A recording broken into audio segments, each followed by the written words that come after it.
Bien-aimés dans le Seigneur, bonjour. Aujourd'hui, nous célébrons l'épiphanie du Seigneur. Le mot épiphanie signifie manifestation.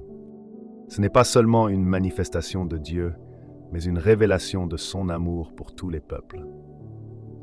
Oui, bien-aimés, l'épiphanie nous rappelle que peu importe notre origine, notre culture ou notre passé, Dieu est venu pour chacun d'entre nous, sans exception.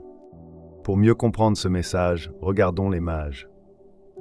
Melchior, Gaspard et Balthazar. 3 hommes, 3 continents, 3 origines différentes, mais un seul objectif, rencontrer Jésus, la lumière des nations. Ce même désir les habite, malgré les obstacles et les incertitudes. Peut-être que toi aussi aujourd'hui, tu ressens ce besoin de lumière dans ta vie. Peut-être que tu portes une blessure, une douleur, ou une situation qui semble insurmontable. Mais j'ai une bonne nouvelle pour toi. Jésus s'est manifesté pour te guérir et t'offrir une vie nouvelle. Cependant, pour accueillir cette lumière, il faut parfois avancer dans la nuit.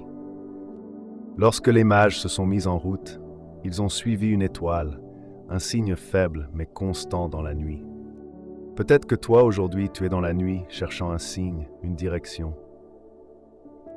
Laisse-moi te dire que Dieu a placé une étoile dans ta vie, même si elle semble petite ou lointaine. Cette étoile, c'est sa parole, c'est cette prédication, c'est cette main tendue qui te dit « Avance, car Jésus t'attend au bout du chemin ». Ainsi, bien-aimé, comprends ceci, ton passé ne détermine pas ton avenir. Comme les mages, Dieu t'invite à te lever et à partir, à ne pas rester prisonnier de tes blessures ou de tes échecs. Ces trahisons, ces rejets, ces déceptions que tu traînes, Dieu peut les transformer. Regarde les mages, ils n'ont pas laissé la distance, les obstacles ou les critiques les arrêter. Ils ont persévéré et ils ont vu la gloire de Dieu. De plus, l'épiphanie nous rappelle que Dieu se manifeste aussi à travers l'unité. Trop souvent, nos blessures viennent de divisions, dans les familles, les amitiés, les églises et même en nous-mêmes. Mais aujourd'hui, Dieu nous dit qu'il est venu pour rassembler, pour réconcilier, pour restaurer ce qui est brisé.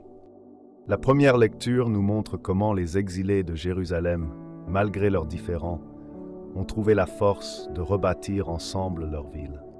Cette image nous enseigne que nos conflits peuvent être dépassés si nous plaçons Dieu au centre de nos vies.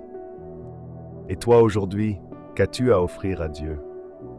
Les mages ont apporté de l'or, de l'encens et de la myrrhe, des présents symbolisant tout ce qu'ils avaient de précieux. Peut-être que toi tu n'as pas d'or, mais tu peux